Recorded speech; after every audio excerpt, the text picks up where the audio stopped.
Новата оранжерия е тук. Вчера късно беше монтирана. Има си спънки по 2 броя от двата края. Нейлона ми харесва момчетата, че го опънаха много хубаво, затрупаха го повече отколкото преди години. Имаме си отдушници, 2 броя. Тук сме купили хартия. Покривна 2,50, като се разпъне става 5 метра, или общо цялата площ тук ще бъде покрита с тази хартия.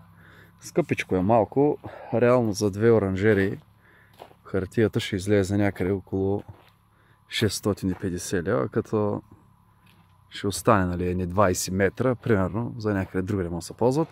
Така, тук горе, сега на първото междураме, средното и предпоследното ще пусна 3 капкови маркуча.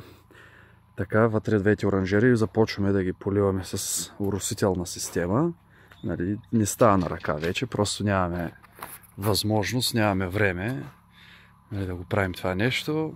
По-бързо и растенията ще станат по-красиви съответно. Нали? Ще има още някои работи за доизкусоряване. Иначе его с израелския нейлон. Това е фирмата.